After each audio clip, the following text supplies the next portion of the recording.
Assalamualaikum warahmatullahi wabarakatuh. Salam sejahtera untuk kita semua yang kami hormati Bapak Rektor Untirta Profesor Dr. Fathah Sulaiman. Hadir juga di sini Bapak Ketua Senat sekaligus Kepala Satuan Pengawas Internal, begitu ya, Profesor Dr. Rudi Zulfikar, jajaran para wakil rektor yang hadir, jajaran dekan yang hadir, serta juga direktur maupun kepala UPA, serta seluruh dosen ya barangkali yang hadir juga pada acara malam hari ini dari Universitas Sultan Ageng Tirtayasa. Senang sekali pada malam hari ini saya akhirnya bisa berkunjung ke sini, bersilaturahmi dengan Bapak Ibu, para pimpinan yang tentunya menjadi lokomotif ya, menjadi penanggung jawab maju mundurnya kualitas pendidikan di Banten, dan tentunya juga Untirta ya, yang Bapak Ibu menjadi pimpinan di dalamnya. Mohon maaf beberapa waktu ya Pak Rektor saya berkeinginan hadir ke sini tapi belum sempat hadir, baru hari ini alhamdulillah pada akhirnya bisa bersilaturahmi, dan juga terima kasih juga atas perkenan Bapak Ibu sekalian. Biasanya sudah di rumah santai dengan keluarga, tapi jadi harus datang ke sini bertemu dengan saya. Mohon maaf karena waktunya harus saya ambil sebentar karena cukup sulit ya waktu kami untuk bisa bertandang atau bersilaturahmi, karena saya sebenarnya sangat ingin bertemu dengan Bapak Ibu para pimpinan terutama yang saya memahami betul bagaimana beratnya amanah begitu ya, bagaimana tidak mudahnya mengelola orang-orang pintar, dosen-dosen begitu ya Pak. Berapa Bapak Rektor dosen total? 1.200 dosen ya, iya. Jadi tentu amanah yang tidak ringan, dan saya mewakili pemerintah sangat mengapresiasi effort yang disumbangkan oleh Bapak Ibu sekalian menjadi pimpinan untuk mengelola kampus, memajukan kampus. Tadi kami sudah melihat ya, tadi gerbang juga saya sebenarnya pengen lihat kalau siang, cuman tadi mungkin besok sempat lewat sedikit begitu ya kalau memang ada waktunya, supaya bisa lihat seperti apa. Kami sangat senang sekali, kampusnya ternyata sangat megah, tertata rapi, dan apalagi tadi Pak Rektor menyampaikan sampah sudah dikelola sendiri. Itu cerminan kemajuan, salah satu cerminan kemajuan yang dimiliki kampus. Bapak Ibu yang kami hormati, sebagaimana kami sampaikan beberapa kesempatan begitu ya, bahwa kampus adalah sesuatu yang menunjukkan kemajuan suatu bangsa. Perguruan tinggi itu adalah cerminan kemajuan pengetahuan dan peradaban. Karenanya kami selalu meminta para pimpinan, Bapak Rektor beserta seluruh jajaran untuk menjadikan kampus sebagai tempat yang sangat baik. Seluruh pengelolaan itu mohon bisa dilakukan dengan perfect gitu ya, dengan kualitas yang terbaik. Kenapa? Karena kita menginginkan kampus ini menjadi tempat latihan ya mahasiswa, SDM masa depan kita, para calon pimpinan kita, calon pimpinan di berbagai tempat begitu ya, itu mereka digembleng dengan kondisi yang sangat baik, Bapak Ibu sekalian. Jadi salah satu ciri, kalau saya sering sampaikan juga, kalau Bapak Ibu melihat kampus-kampus yang maju, yang sudah top ranking, ciri khasnya apa? Mereka, saya menyebutnya perfect in detail. Jadi memang mereka menginginkan satu kualitas standar yang tinggi untuk setiap detailnya, Pak. Nyaris sempurna. Jadi saya pernah datang dulu ke Stanford misalnya. Saya datang juga ke Harvard. Saya datang ke Cambridge. Itu Bapak Ibu sekalian, memang gedungnya tua-tua, Pak. Tapi kalau kita cari yang cacat-cacatnya trotoar, tembok, tanaman, pagar, taman, nggak kita bisa temukan, kan? Kenapa? Karena memang mereka menginginkan perfect in detail. Dan ini penting Bapak Ibu sekalian, karena kita menginginkan anak-anak didik kita itu terlatih mereka untuk bekerja nanti setelah lulus dalam kondisi perfect.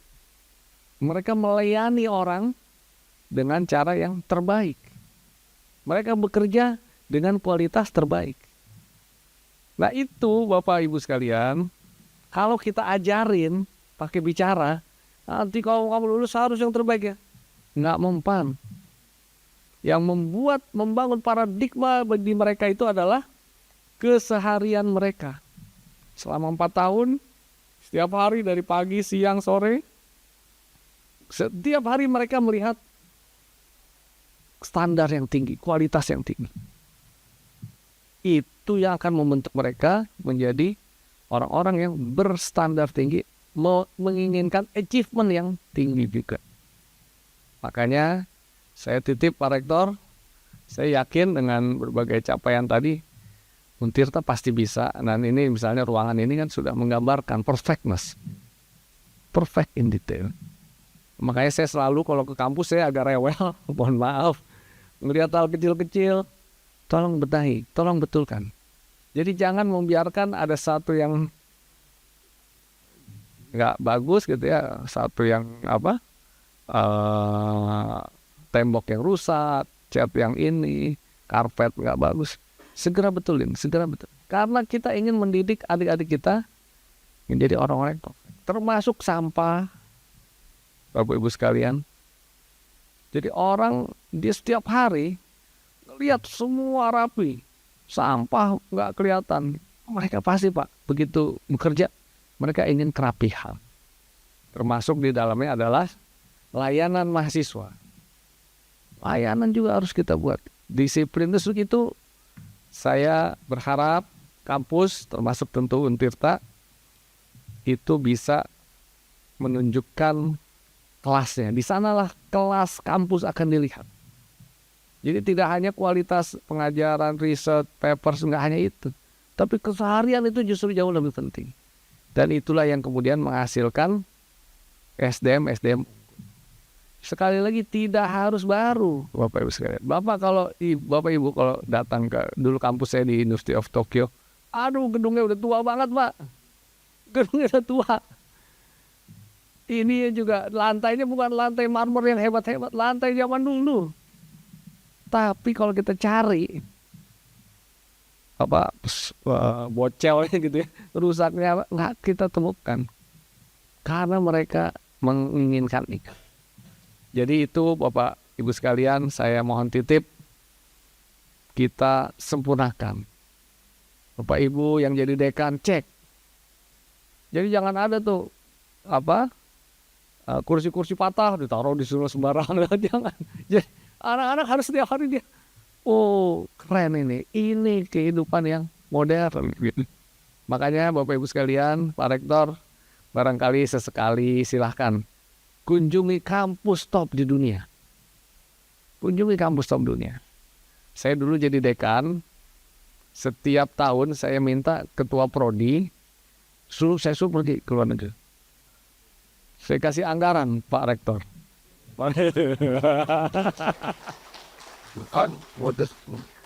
Jangan kelamaan jalan-jalan. Karena nggak apa-apa Pak, memang begitu Pak. Mak kita harus tahu standar topnya gimana sih, supaya kita supaya terbayang, oh kita ngejar yang kayak gini nih, gitu. Ini yang kita kejar. Silakan kalau saya Pak Rektor, saya rekomendasikan datang ke lab, datang ke ini. Dan memang yang kedua itu, ciri khas kampus maju itu adalah labnya lebih maju daripada kantor-kantor lainnya. Jadi yang dikunjungi kalau kampus top itu bukan ruangan dekan, bukan, tapi ruangan lab. Jadi lab harus lebih nyaman, lebih maju dari kantor pejabat. Supaya jangan berebutan jadi pejabat maksudnya. Karena memang ya kan kerja di kampus itu kerjanya kebanyakan di lab. Kalau dekan cuma satu kan. Kalau dosennya bisa 150 satu fakultas gitu.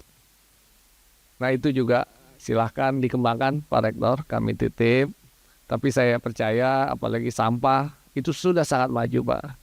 Jadi saya berharap sih orang-orang Banten gitu ya, daerah sini kalau mau masuk ke Untirta kemudian kaget dia, ini di Singapura apa di Untirta?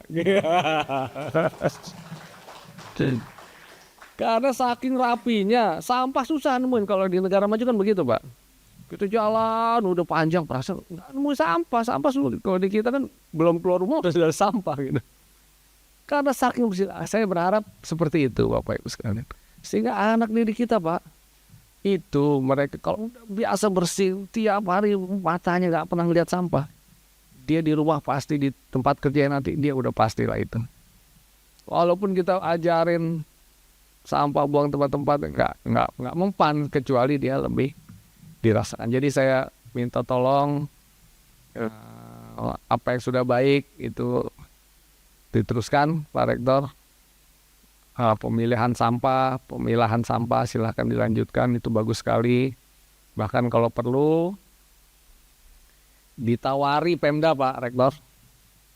Pemda suruh beli ke Untirta, jadi sebagai pendapatan Untirta. Ini nih pengolahan sampah yang baik. Saya sedang membantu kampus-kampus di Bandung, kebetulan saya asal dari Bandung.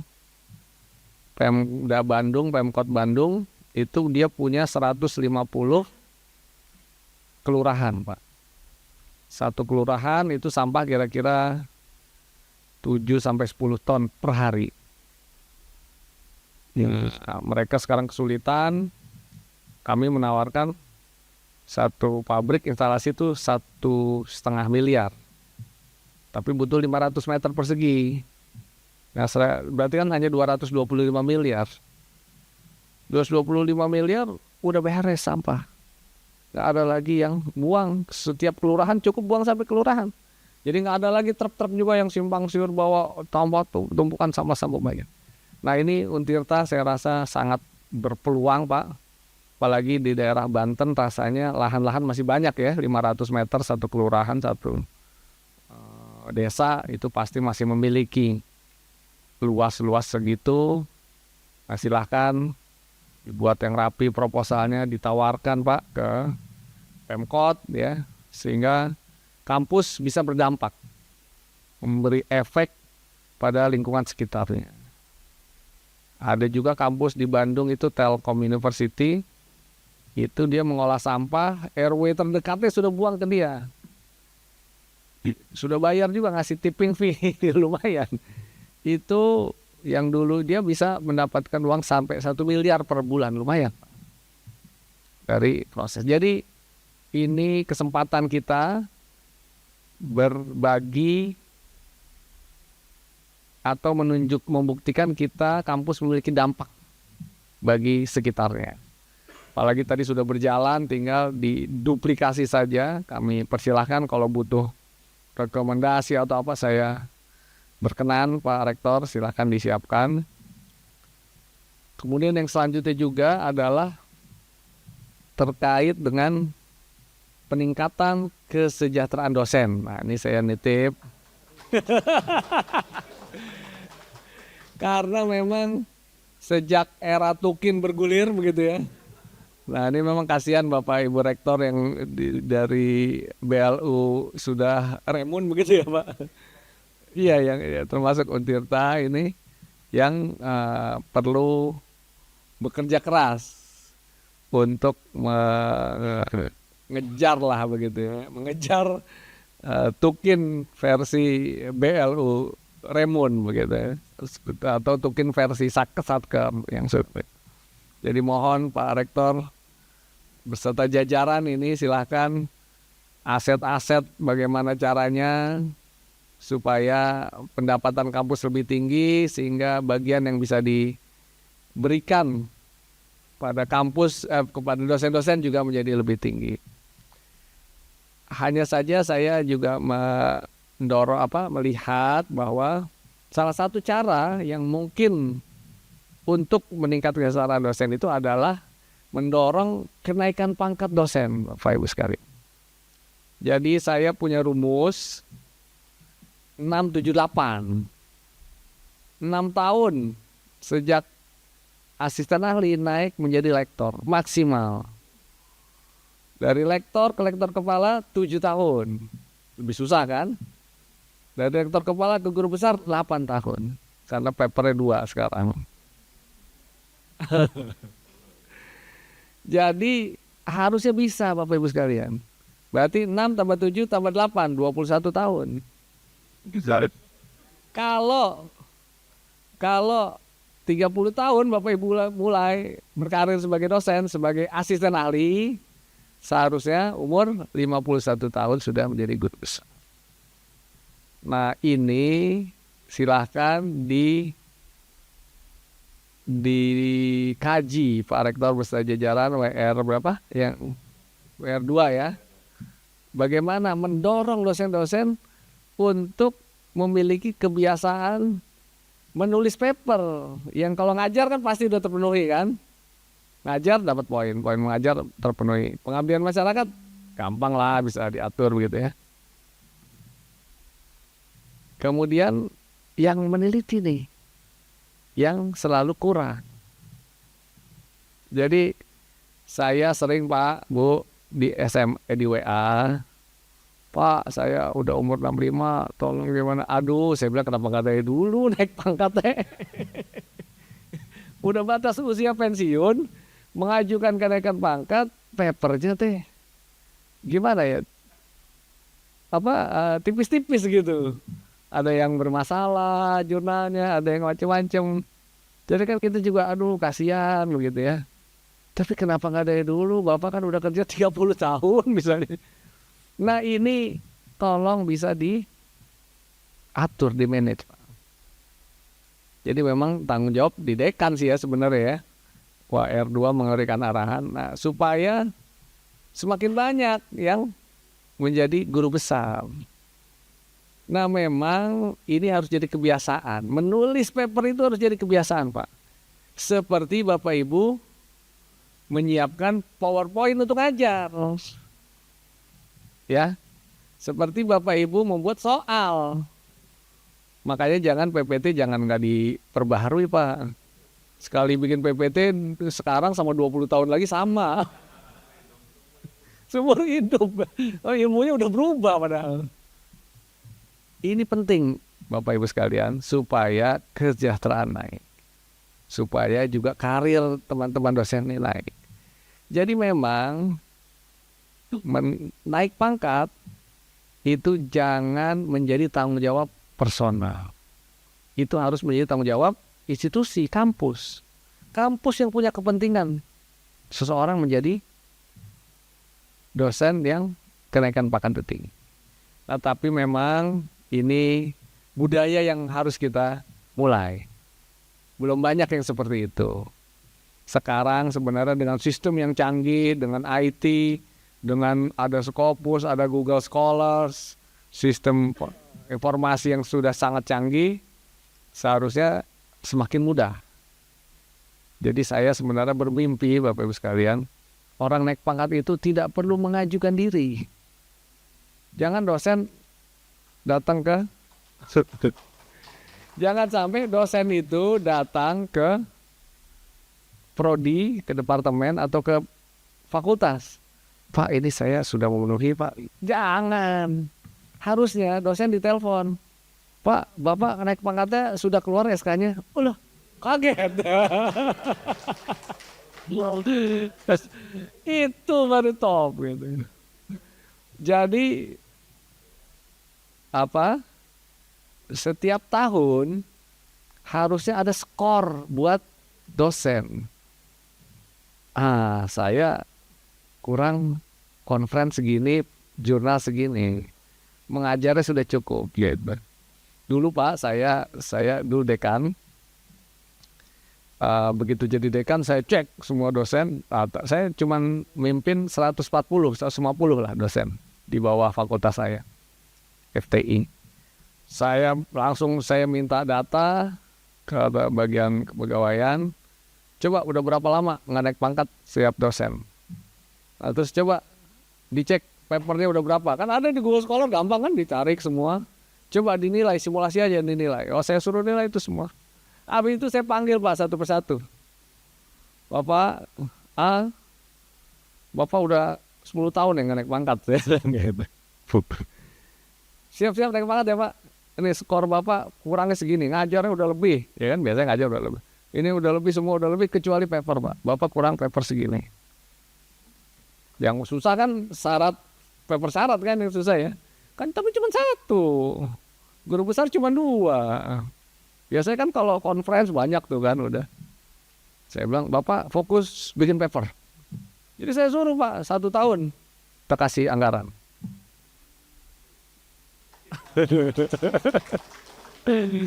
Enggak kan, kita ada dana penelitian. Dana penelitiannya sekarang nggak dibagi rata ke yang belum naik pangkat. Jadi itu salah satu contoh saja Bapak Ibu sekalian. Tapi intinya adalah bagaimana budaya naik pangkat itu harus terbiasa. Budaya menulis paper itu harus biasa. Jangan nanti sudah 64 baru ngirim pengajuan. Nanti udah gitu udah 64 aturan berubah. Mendadak sudden death gitu kan ya. Jadi mumpung Bapak Ibu sekalian, saya ingatkan mumpung masih segar-segar, segera bikin paper. Jadi saya selalu bilang menulis paper harus dibiasakan seperti menyusun PowerPoint untuk ngajar.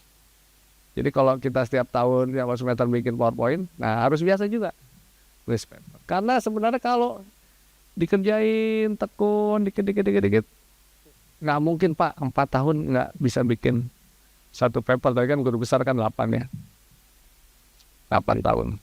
Kan biasanya dulu sekolah S3 kan juga udah terbukti berhasil membuat paper ketika S3. Nah Bapak Ibu sekalian, itu yang kedua. Jadi mohon silahkan Pak Rektor bagaimana mengkoordinasikan dan juga bagaimana meningkatkan pendapatan. Saya sebenarnya melihat kampus-kampus luar negeri itu juga Pak, salah satu contohnya itu adalah seluruh spending sivitas akademika itu dilakukan di kampus. Jadi belanja semua, makan dari pagi, siang, sore gitu. Belanja bulanan, beli komputer, beli apa, cukur gitu ya. Saya di kampus dulu di Jepang tuh semuanya di kampus Pak. Sehingga apa? Pemasukan kampus menjadi besar Pak Rektor. Nah mungkin itu yang perlu dikelola ya. Memang saya mengakui itu nggak mudah. Apalagi kita nih dosen-dosen biasanya kan nggak bisa bisnis ya. Dosen ini kan biasanya terima duit. Kalau menghasilkan duit susah. Jadi ya itu perlu sedikit demi sedikit, tetapi memang perlu di-create. Bagaimana meningkatkan pendapatan. Yang selanjutnya juga saya ingin menitipkan Bapak Ibu Bapak Rektor beserta para pimpinan lainnya adalah terkait dengan mahasiswa. Mahasiswa kita tolong bisa difasilitasi terutama dari kalangan yang tidak mampu, Bapak Ibu sekalian. Jadi jangan khawatir kita membantu orang yang nggak mampu.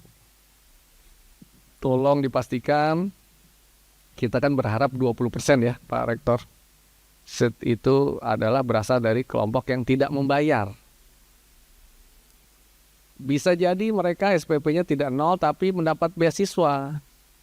Dicari, ada dari Pemda, ada dari alumni, ada dari industri sekitarnya, silakan.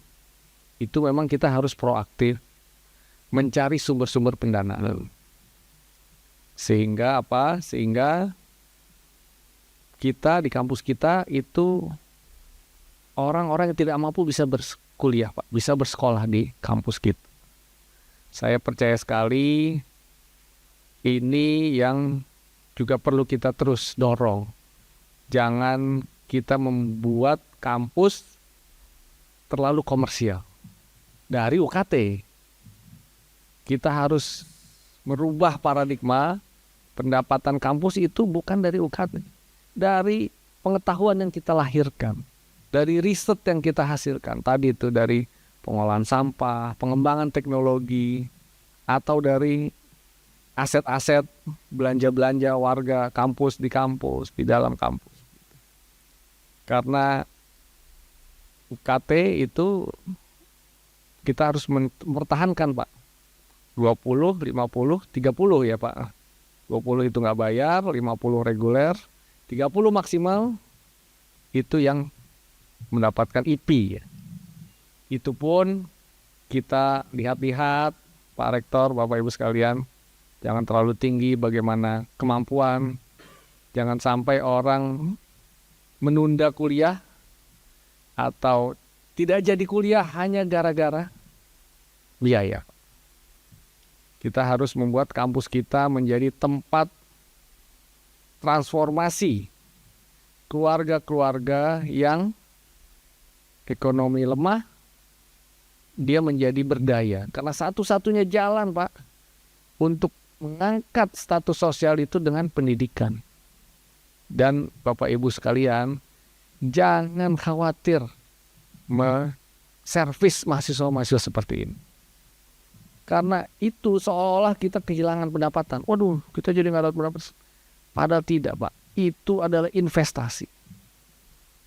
Orang-orang seperti itu ketika dia dibantu di kampus, ketika lulus dia ingat terus, Pak. Ini kampus tempat saya berubah. Beda kalau orang sudah kaya, udah bayar gitu kan. Kadang-kadang dia nyuruh-nyuruh dosen gitu kan ya. Saya suka ada sharing-sharing di grup dosen itu. Suka di screenshot WA mahasiswa ke dosen gitu kan ya.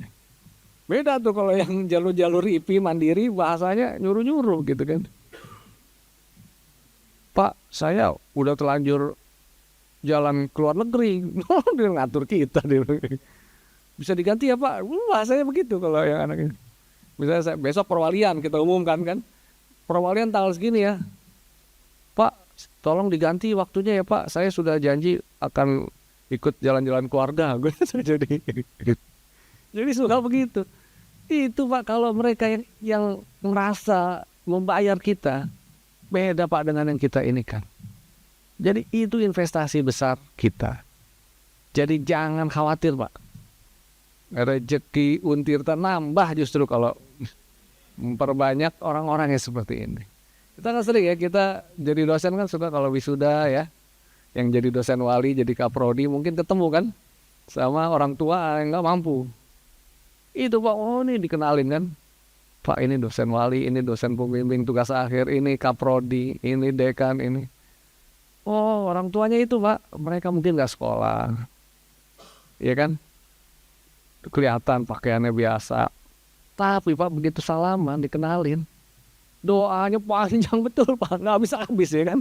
Oh ini ya, aduh Bapak terima kasih, ini anak saya satu-satunya yang kuliah, semoga Bapak sehat, rezeki banyak. Wah nggak habis-habis doanya Pak.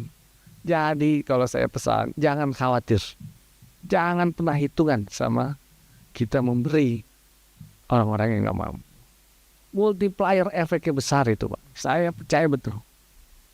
Saya percaya, jadi jangan khawatir untuk membantu kelompok yang tidak mampu, Pak.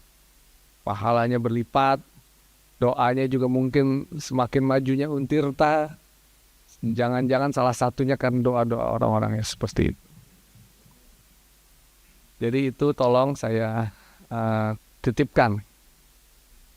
Kemudian yang berikutnya tentu adalah bagaimana program-program Bapak Presiden itu tolong dikawal di Untirta. Silahkan untuk menyiapkan kampus Untirta asri, aman, sehat, resik, indah. Jadi jangan sampai ada orang kehilangan motor Pak di Untirta, berarti nggak aman gitu ya. Silakan nanti dibuat, disiapkan sampah sudah terpisah yang rapi. Jadi itu masuk kampus ada gitu ya, masuk kampus seperti di Singapura begitu. Nah itu tolong disiapkan. Jadi itu paling tidak hal-hal yang kami harap kami titipkan untuk bisa diemban ya oleh Bapak Ibu semua. Dan kami yakin kita mendidik adik-adik mahasiswa, melahirkan pemimpin-pemimpin masa depan, itu memiliki tujuan yang sangat mulia.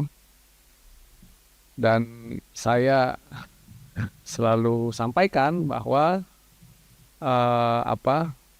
kita ini beruntung Bapak Ibu sekalian, punya pekerjaan sebagai pendidik pengajar jadi dosen. Karena pekerjaan kita itu amal jariahnya berlipat-lipat. Kita mengangkat derajat anak-anak mahasiswa yang lulus. Doanya terus dia nanti jadi orang besar, sukses. Itu saya yakin amal jariah Bapak Ibu sekalian dapat tambahan terus. Jadi kita perlu syukuri. Saya ada satu cerita Pak sebagai penutup. Bapak Ibu takut udah mulai ngantuk ini. Jadi kalau Bapak Ibu umroh, ada namanya Bank Ar-Rajhi ya. ATM Ar-Rajhi, Ar-Rajhi Bank. Nah, itu kalau di Masjidil Haram dekat Kudu itu rumah restoran gitu ya, ada tuh Ar-Rajhi Bank. Kalau misalnya habis uang Bapak, realnya habis, pengen beli Zam-Zam atau pengen beli makanan, ngambil ATM. Nah itu Ar-Rajhi ini, Bank Ar-Rajhi itu punya seorang saudagar namanya Sulaiman Ar-Rajhi. Sulaiman Ar-Rajhi ini dulu dia bukan orang yang kaya. SD cuma lulus SMP gitu ya. Setelah dia jadi orang sukses, dia tuh punya kebiasaan mendatangi guru-gurunya. Nah, Bapak Ibu sekalian, silakan kalau yang sudah sukses, jangan lupa sama guru-gurunya. Dia setiap menjelang lebaran, dia datangi guru-gurunya itu. Digantian. Nah, salah satu dia ingat guru SD-nya. Wah, saya mau datang deh ke guru SD saya. Dia datang ke sekolahnya. Kata sekolahnya, wah Pak, udah pensiun nih Bapak itu. Kata, oh udah pensiun, di mana rumahnya? Ditunjukin. Datanglah dia cari. Rumahnya masuk gang ya, namanya pensiunan guru SD. Dia datang. Ar-Rajhi ini orang terkenal di Arab Saudi Pak, orang kaya. Dia membangun masjid seperti Masjidil Haram di kotanya dia, kota tempat industrinya dia. Saking besarnya mirip sama Masjidil Haram. Nah dia ini kemudian datang ketemu sama Pak Gurunya. Pak Guru, tahu saya nggak? Wih, tahu lah, kamu kan Ar-Rajhi, orang kaya. Oh masih ingat? Saya dulu diajar Pak Guru. Iya saya ingat, kata Pak Guru gitu. Oh ingat ya Pak? Iya. Kemudian Ar-Rajhi nanya begini, Pak Guru, ingat nggak dulu? Bapak kasih saya sesuatu pas waktu saya SD kelas 2. Gurunya pikir, apa? Kata gurunya. Saya nggak ingat katanya. Coba ingat-ingat lagi, Pak Guru kasih saya dulu. Dia pikir, dia ingat, nggak ada apa dulu, kata Pak Gurunya tanya. Apa Ar-Rajhi? Sulaiman, apa Sulaiman?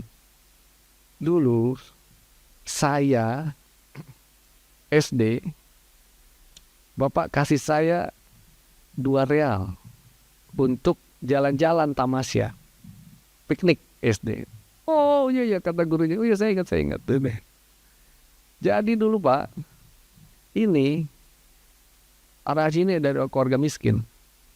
Nah Pak gurunya itu ada biasa jalan-jalan piknik SD kan, studi tour, studi tour, bayar 2 real. Semua anak sudah bayar, tinggal Araji 1 hari. Ya semua siapa yang belum bayar piknik, udah ya semua ya. Didata, Araji kamu belum dibayar. Araji yang diem aja. Anak SD kelas 2, dia pulang ke rumah, bapak ibunya nggak punya duit.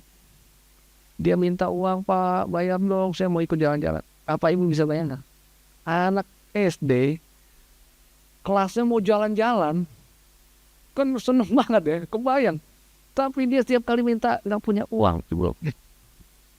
Dia datang ke sekolah, besoknya ditanya lagi, Araji, mana nih udah tinggal kamu yang belum bayar.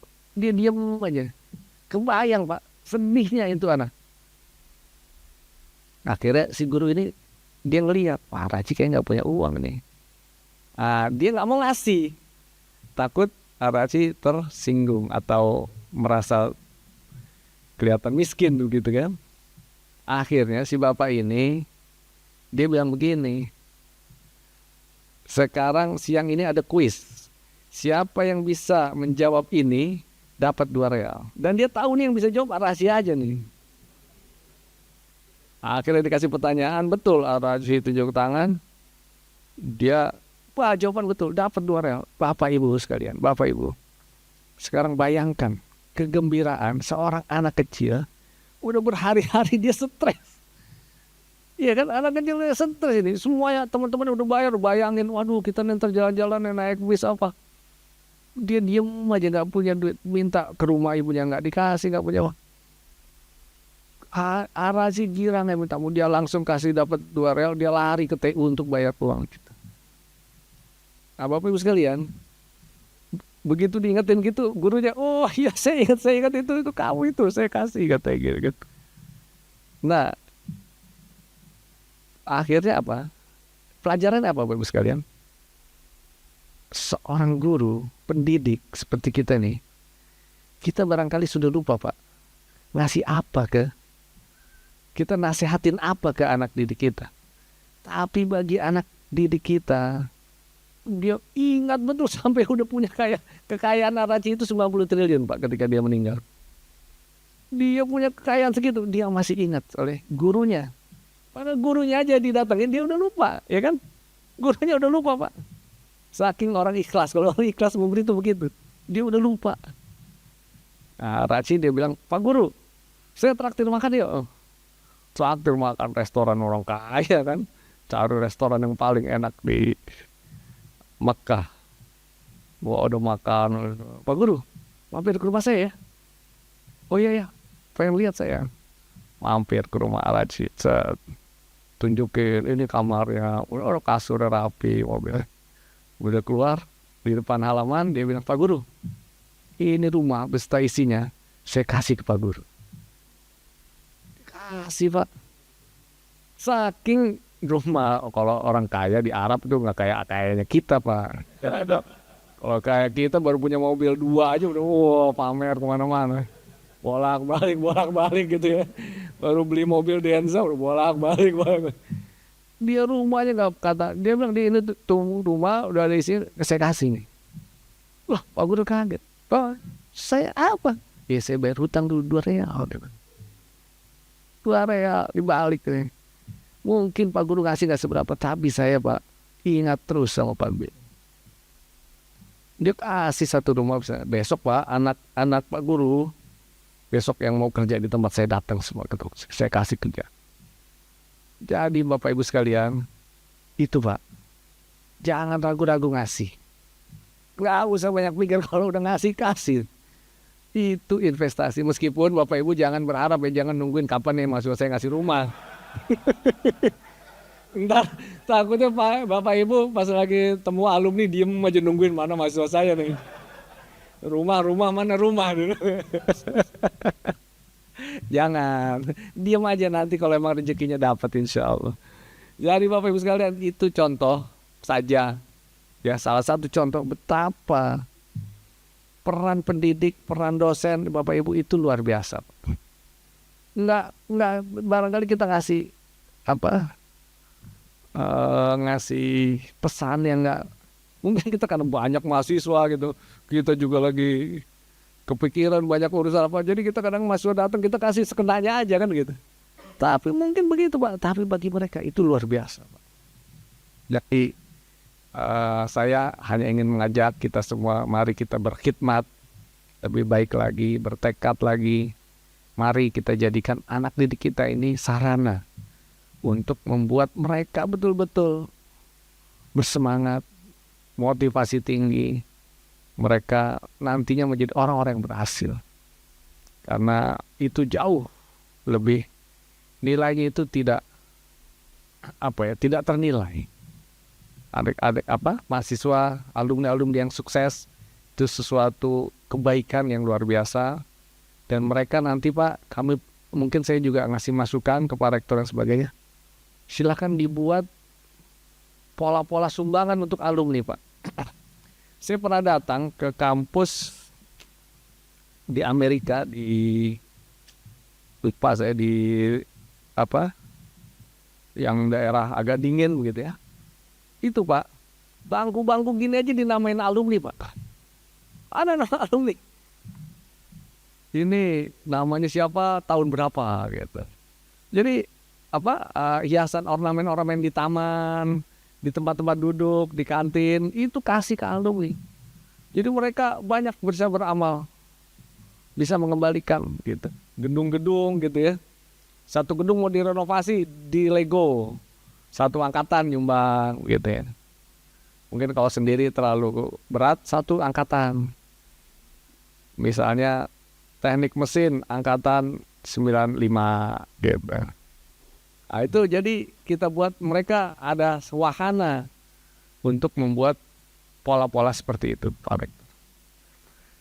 Bapak Ibu yang kami hormati, barangkali itu sedikit yang dapat saya sampaikan. Semoga bisa memberikan tambahan wawasan, bisa memberikan sedikit semangat bagi kita bersama-sama untuk terus mengawal, meningkatkan kualitas, melakukan penelitian dengan lebih baik lagi.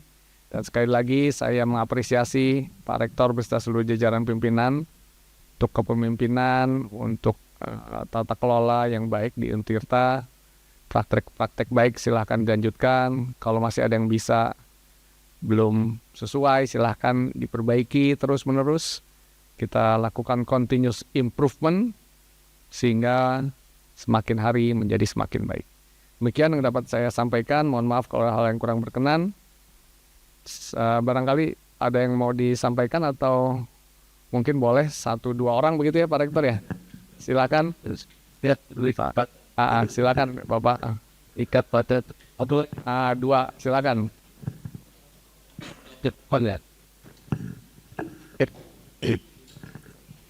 Assalamualaikum warahmatullahi wabarakatuh. Assalamualaikum warahmatullahi wabarakatuh.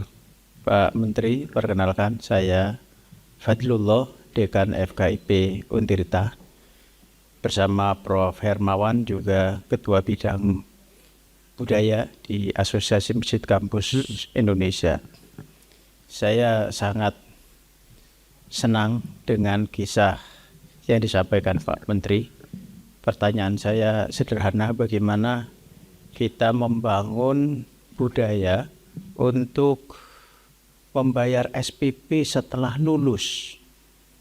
Jadi sebagian adik-adik mahasiswa kita mungkin tidak punya uang sekarang, tapi setelah lulus sangat besar kemungkinan mereka setelah bekerja, membangun usaha, memiliki kemampuan untuk itu. Bagaimana kampus, regulasi kita memungkinkan untuk itu? Saya kira itu. Terima kasih, Pak Menteri. Assalamualaikum warahmatullahi wabarakatuh. Waalaikumsalam. Silakan Pak yang berlanjutnya. Bismillahirrahmanirrahim. Assalamualaikum warahmatullahi wabarakatuh. Salam. Perkenalkan, saya Rukman Abdullah, dosen Fakultas Kedokteran. Terkait dengan mahasiswa, kami di kedokteran percaya bahwa mahasiswa kedokteran itu punya karakter yang beda, seperti misalnya TNI dan Polri. Sehingga penting bagi kami minat dan bakat itu hadir sebelum mulai kuliah. Apakah dimungkinkan nanti tes untuk masuk fakultas kedokteran itu berbeda? Ada wawancara dan ada hal-hal yang lain yang perlu kita dalami untuk memastikan bahwa anak-anak ini bukan hanya punya minat, tapi punya bakat. Sehingga nanti bisa menjadi dokter yang benar-benar dibutuhkan masyarakat. Karena akhir-akhir ini kita banyak dibanjiri oleh mahasiswa yang hanya berminat, tapi tidak berbakat. Guru-guru saya seperti Prof. Dianta, Prof. Titin itu sudah menginisiasi tes khusus untuk masuk kedokteran, tidak melalui tes yang umumnya. Dan menyambung tadi, apakah dimungkinkan kami yang sekolah dokter ini juga dibantu oleh institusi vintage misalnya, sehingga kami yang tidak mampu tidak perlu nunjukin rekening sebelum sekolah spesialis atau sekolah dokter. Mungkin kalau bahasanya sekarang pay later gitu. Karena insya Allah kami dokter tidak akan lari ketika sudah lulus. Kita akan berpraktek dan membayar. Sehingga dokter-dokter yang baru saja keluar dari garis kemiskinan yang tebal seperti saya, mampu untuk sekolah spesialis atau sekolah dokter untuk adik-adik kami. Terima kasih, Prof. Baik, terima kasih Bapak. Ibunya nggak ada yang nanya. Yang pertama terkait dengan mirip ini ya, yang pertama dengan yang kedua pay later atau ini. Jadi sebenarnya ini gagasan yang baik Bapak Ibu sekalian, dan sebenarnya Bapak Presiden ingin juga Pak menggratiskan seluruh kuliah. Saya diminta menghitung. Saya sudah hitung kebutuhan untuk membayar seluruh mahasiswa kita berjumlah 8 juta yang kuliah, itu 183 triliun satu tahun. Jadi kalau SPP dibayarin nih, SPP semua dibayarin, negeri swasta. Negeri swasta Pak dibayarin. Waduh, kata Pak Presiden belum ada duit segitu. Tapi kita perlu cari. Presiden sangat bersemangat, jadi memang keinginan ke sana ada Pak. Tapi memang kita harus bekerja keras lagi. Kalau industri kita maju, korupsi hilang, macam-macam mungkin, insya Allah kita bisa arahkan ke sana. Ini setara dengan pendapatan 183 triliun itu kira-kira ya 4,5 juta hektar lahan sawit. Hasilnya akan seperti itu. Jadi ini yang kita akan coba lakukan lagi seperti apa. Dulu Pak, saya ingat mungkin angkatan 80-an ya, yang Bapak Ibu yang itu sempat ada Pak, perbankan meminjamkan. Dulu ada Pak, bank minjem. Nanti ijazahnya ditaruh di perbankan, ditebus setelah dia lulus. Sempat ada. Tapi ya orang Indonesia ini kan kesadarannya masih belum bagus ya. Ya udah nggak diambil aja gitu. Dia minta kadang-kadang kan kalau perusahaan swasta kan nggak perlu ijazah Pak. Surat keterangan lulus sudah bisa, dia kerjanya bagus ya udahlah gitu ya. Ya ini di ITB itu Pak numpuk Pak ijazah zaman dulu tahun 80-an. Karena nggak diambil. Karena kalau mau ngambil harus bayar ngelunasin gitu. Nah ini rasanya memang kita dorong Pak untuk semakin banyak lah ya orang-orang yang berkenan memberikan beasiswanya begitu. Sekarang ini sudah cukup banyak sebenarnya Pak. Pemda Pak, Kaltim, Jakarta, Sulawesi Tengah itu terakhir. Itu sudah semua mahasiswa kuliah dibayari. Negeri swasta malah. Jakarta Kaltim itu kalau warga dari sana dibayarin. Nah ini memang apa berbagai pendekatan-pendekatan kita coba untuk mendorong ini. Beberapa fintech memang ada Pak, cuman sebenarnya fintech itu ya ada yang sudah memodern, tapi kan ingat nggak, mungkin tahun lalu ya sempat rame pinjol. Jadi yang nggak mampu seolah-olah didanai oleh pinjol. Waduh, akhirnya rame. Padahal pinjolnya itu justru untuk yang S2 sebenarnya Pak. Yang di ITB itu sempat rame. Pinjol sebenarnya untuk S2, karena S2 itu kan dia sudah berpunya tadi kayak dokter spesialis sebenarnya. Dan mohon maaf ya, bunganya juga sebenarnya tidak terlalu besar. Cuman kan image-nya mahasiswa ITB tidak kuat bayar SPP, terpaksa pinjam dari pinjol gitu. Bener sih, mahasiswa ITB tapi S2 gitu. Jadi ini kemarin sebenarnya kita akan memfasilitasi Pak. Kementerian mau membuat tuh dana untuk dipinjamkan. Tapi kemudian rame media melihat itu seperti pinjol. Memang benar sih, minjamnya kan online. Sekarang kan semua aplikasi udah online Pak. Nggak perlu bawa ke kantor saya begitu, bawa maaf gitu kan, nggak perlu. Nah ini yang kita sedang coba. Saya sebenarnya ingin kemarin melibatkan swasta aja, lembaga filantropi Pak. Itu menaruh, sekarang ini kan banyak orang-orang yang langsung ngasih. Nah nggak usah, dia naruh aja situ sebagai dana abadi aja. Dana abadi nambah di swasta. Nah tapi ini dikelola, kemudian dia memberikan beasiswa. Nah ini sedang kita coba. Pemerintah kita sendiri kan setiap tahun sudah 15 triliun Pak memberikan beasiswa KIPKA. Itu 15 triliun, satu tahun 200.000 mahasiswa kita berikan beasiswa, jumlah yang besar sebenarnya. Tapi kita tentu masih ada lagi beberapa yang belum beruntung. Ini yang kita coba dorong supaya semakin banyak lagi program-program seperti ini. Jadi fintech ini sebenarnya sudah ada Pak Rukman tadi ya. Cuman itu kesannya sebenarnya sih kalau untuk dokter spesialis bisa, itu harus ada Pak fintech dia untuk pendidikan.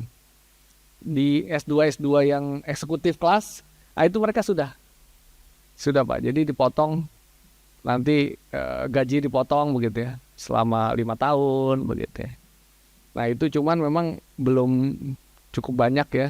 Dan orang Indonesia ini kalau bisa gratis, pengennya gratis. Jadi mentalnya juga ada. Harusnya kan tadi ya, kalau orang yang bisa bayar, dia akan bekerja. Udahlah, fintech aja begitu. Jadi hal yang baik ya sebenarnya. Mungkin nantinya bisa juga tuh PPDS bekerja sama dengan skema pembiayaan begitu. Jadi jangan terlihat mahasiswanya pinjam ke fintech. Kalau mahasiswa pinjam ke fintech jadi kesannya pinjol gitu. Nah kemudian untuk tes yang khusus seharusnya bisa Pak Rukman. Kenapa?